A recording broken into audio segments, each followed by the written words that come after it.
na ikaw ay Amen? Nalipay lang, ano man, nagkadagan ang mga prayer warriors na nila sa Lord.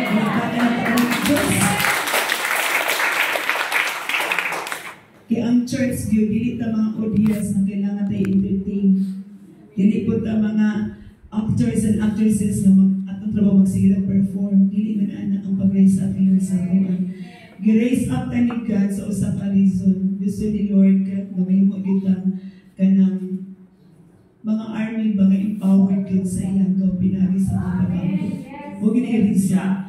Muna nga kung nakabangon ka sa iyo, naka-appeal ka anig soon or naman kayo na sit aside nga mga bulaton, dili na siya imuhang gitawag ng kabildihan or kalugian. Tungod kay isa ka nga may response yun sa tawag sa Ginoo nga mahimo yun kang equipped na sundalo ni Cristo. Amen? Muna ito ang pinaka-main goal purpose sa itong kinabuhi. So, ang pulong sa Diyos na makita din sa book of, isa ka verse na kibasang, if you have a Bible, in the book of Ephesians chapter 2, verse 10.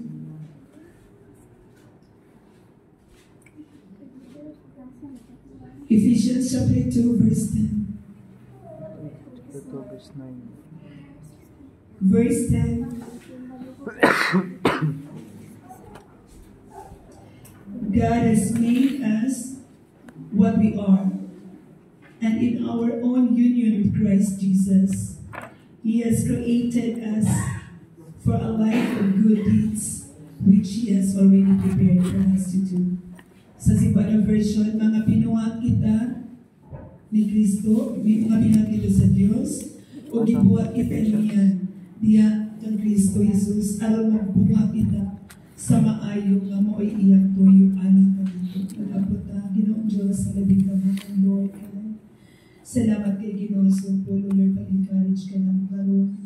Through your word, Lord, ka mabati na mo, Lord, ang most na i-sustain. Mas mag-deepen pa, Lord, ang pagkailanin mo, ang relasyon, ang koneksyon na namin. Gamit ka, Lord, ka na ang kinabuhi. Para pag-speak, Lord, sa mga anak ka ni-anoint in mga words na mahatag kinilog kinabuhi, Ginoo, paglaong sa matag sa Lord, gani ang karungan ng Lord, ka. Na may mo siya ginag-equip sa mga espirituhan ng butang, laboy ng karupan ng mga Lord, kinahanglan ka ayo na mo Ginoo ang mga spiritual armor.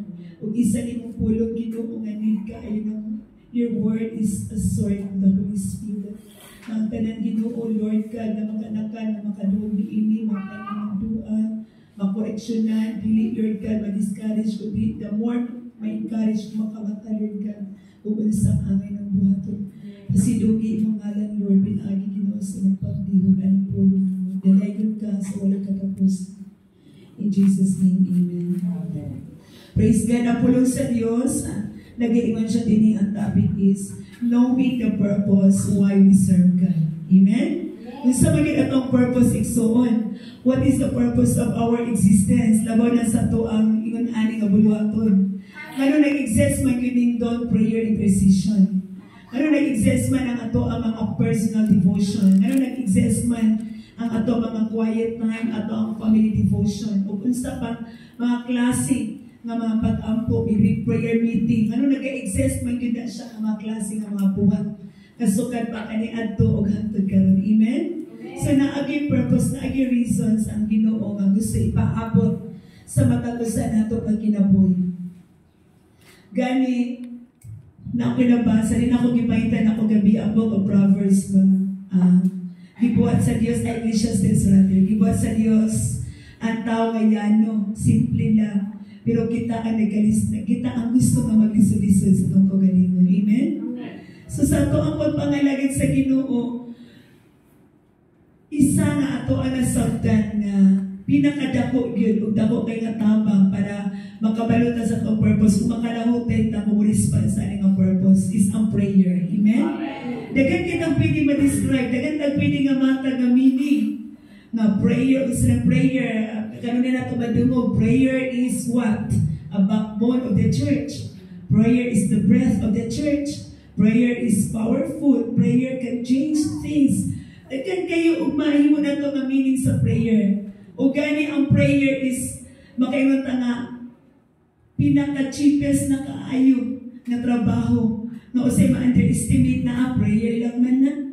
Sa naman ng prayer, pwede naman ko din sa to panimanan or pwede naman ko isang asa makaibot matag prayer. Gani kami kay atmo magabi o kana gitawag na kana simbahan ba sa accounting. So madunggan din amo kano na ganang tawag na sa Sunday. Ang kanang sign of the cross is the shortest form of prayer. So kung wala na kayo tayo mag-prayer, asa ka, mag-sign of the cross na gitawag, para mo na siya ang pinakamubo mapamaagi sa mga pagkikistorya dyan sa Ginoo. Yun, ano na lang ba? So kung tamaron ka, ganun yung kay kaan ang istorya no, ganun yung man ka o nalabisi, ala na nakaampo na rin sa Ginoo. O makaingon ta pabor ko sa mga tamad o di gusto ka ng pag-iisal sa Diyos, pero matawag ba o ka ng talking with God ang inyong anak no, na pamaagi. So sa ato, ano naman pong kinabuhi gusto ni God ng mga word na igsoon? Tungod kay sa matalo sa satuan, ay kita ng mga special assignment. Amen. Na gusto sa Ginoo mga sakta na to. Amen. Muto ko bang igsoon? Amen. Na kay purpose, dili ka aksidente ha, nagibuhat ka sa Diyos. So na mga butang dinhi, na para ko kayang oras, wala biya ka dito, pastor. Kasi lagi ako pag mag-istorya kay taas-taas, pero maning kamot na, mapaabot na lang po lang sa Ginoo. So, iwan siya dinhi, number 1 is, you were created to serve God. Amen? Hihimugin ka sa Diyos para mo alagad ka sa iya. Huwag ka ng word na pag-alagad, number 1 na, ang kanang gitawag ito ng prayer. Na, ang prayer, hindi lang siya ordinary nga, para makita nga obligasyon lang, duty lang sa mag-isuhanan. Ang routine na lang ba, basta kayo, mga kaabo, kumalaw sa itong pag-abo sa halo. Dili napitpit ang atong kasing-kasing.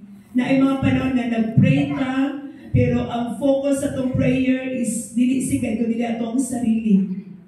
Nahimo ng self-centered ang kapantay ka ng prayer na ito na puro na lang ako ang Ginoong gusto nga kini Lord ihatag mo sa ako ang gusto Ginoo nga makalakaw na lang ko ani ako ang gusto puro na lang imong kaugalingon.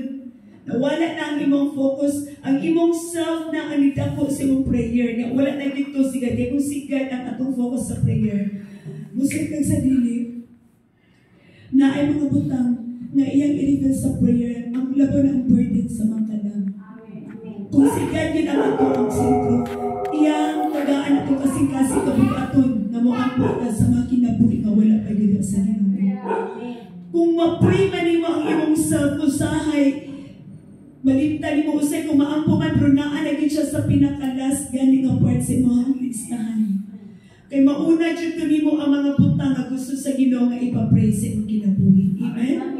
Na akay mga panglantaw sa bulaton sa Dios, mga panglantaw nimo sa imong igsuunan nga nagkabugnaw na diha sa Ginoo. So yun ana ba?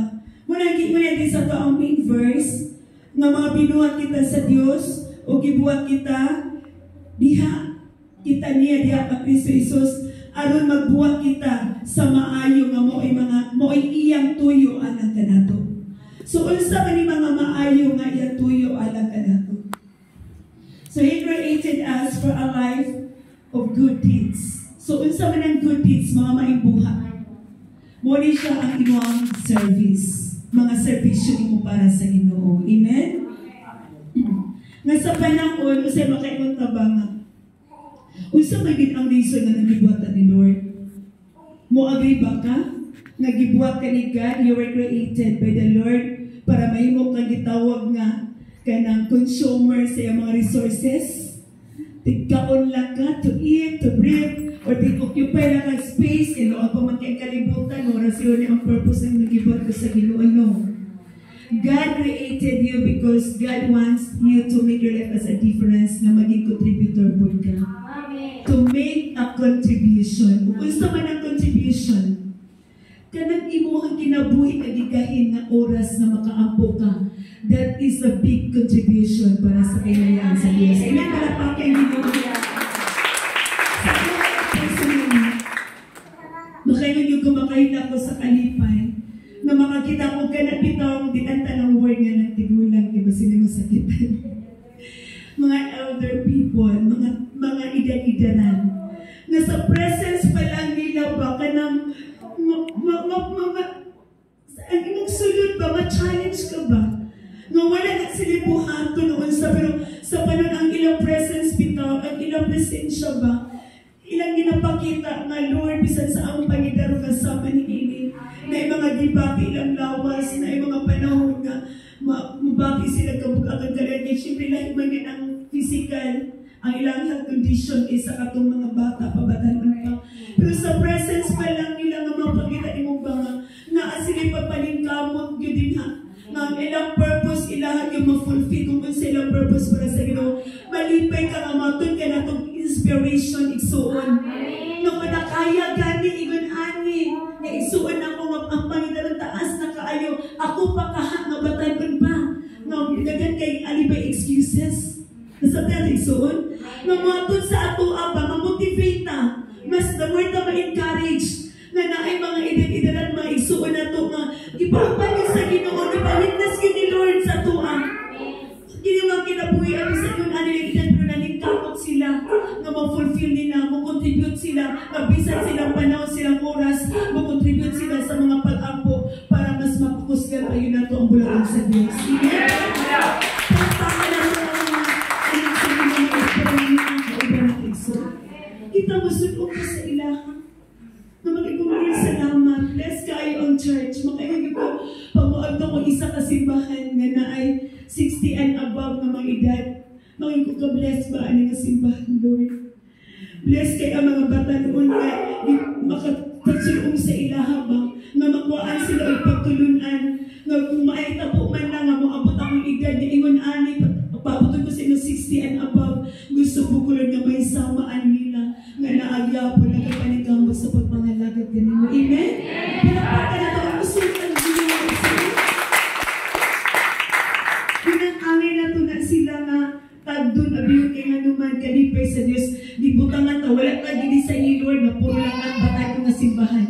Wala ka gidisan ni kay na puro lang at bata na simbahan. Kung mabigkita niyo sa church, na ibata, na ibatan ko, na itigulang kay nga naman. Para din na sa matagos ang presensya, ma-encourage sila na nga naman. Kinahanglan din ang atong generation. Musugot ag sa dili, ang Ginoo nagapanganay ng raise up sa mga generation ng musulod yun. Sa yapak sa to ang mga katigulangan, mga ididira na itong igsuon. Na kung sila kuwaon manigad na as legacy na ibilin ang legacy sa pagkamatinutan sa pagkamanay sa Amen? Nalipay ba tayo igsuon? Muna ang book of Jeremiah chapter 1 verse 5, nag-encourage si God din. Ang Diyos na kiilagara ni Jeremiah. Jeremiah is well-known siya no, nga crying prophet. Pero ang Diyos na nag-rise up sa iya, ang Diyos na kiilagara niya, mausap ang Diyos, musugan sa dili, siya ang tinod ng Diyos na kaya po na makiistorya sa matalusakan na ito na kilabit. In the book of Jeremiah chapter 1 verse 5, usay gino na din. The Lord said to me, I chose you before I gave you life. And before you were born, I selected you to be a prophet to the nations. Si Bonnie version, sa wala ko pa ikaw buhatan niya, sa tagoangkan sa iyong inahan. Ug sa wala pa ikaw matawo, gigahin ko na ikaw alang sa usa ka balaan nga katuyuan. Amen? So wala pa ka, wala pa nagi sumpay-sumpay sigad ang mga bukog sa tagoangkan sa mga mama o sa mga mama dahil nanay lola nga naaluhin. Mga mami, belated Happy Mother's Day celebration. So wala pa nag-inisan, wala pa kayo pakatawo di sa kalibutan. Si God na ana siya gigahin. Nga purpose katuyuan sa gigahin ko na ikaw alang sa usa ka balaan nga katuyuan. Amen. Na anay tuyo, na anay purpose si Lord sa matagusan na ito pagkinabuhi. O kini atong gihimo karon igsuon, muna isa ka purpose ni God. Nga iyatang itugutan na maka-experience na ani, sa kong kagaling wala nakaingan ko, Lord, grabe nakain ko. Siguro kung ang imong tawhanan mo mag-imo kay ibis kay Sabado, lamig kay dugay imata, kay morning Sabado, unta ng kay Lunes to Friday, kinanglan sa imong mata. Ang imong unang mag-imong siguro bang ay ibis kay lamig kay dugay mata, higit-higit pa kay Sabado, mupawi ko, pagpaka-personally na kayo mo, Lord, salamat. Nag-design ni mo ning activity para Ginoo dinhi makita ang among kasing-kasing. Kung kaya pa na mo, Lord, kaya mo sakripisyo, kaya ang kalimutan isbilan, kaya na ito mo sa'yo, amen? Kisa may sidyang dinidi, taas na ka mo, hadlok mali, hadlok may special mention, hadlok din na tagaan o kung ano sa din ha, ilagi. Wala na ka na imay sila nga neros na malit. Ako rin nagsapot, malit kamot, tulog sa iyo, nga dilit malit. Malis na. Kung 3 minutes na, equivalent ng 3:30 minutes, equivalent ng 1%, grabe ka. Pero kumusta ka sa espiritual ng bahay? Kana ba yung pinangunan sa imong Monday to Friday? Kaya ba na mo ihatag po ng klase ng pagbata, pagbangon para sa putong sa Diyos? Kisa ako alay sa nangyayon ko, salamat Lord. Dili na ko nakita ko ganingon. Maulaw, mahalo ganin ko malit o 1 minute. Kaya grabe, pag 1 minute ka, muredyo ka niya, minus din na sa imong salary. Bisan pag 1 minute, tulog ko na sa gobyerno dito. Manikapot na kisi-kisi para lagi sa trabaho. Kanya karon para sa Ginoo, dili ta maningkamot, amen?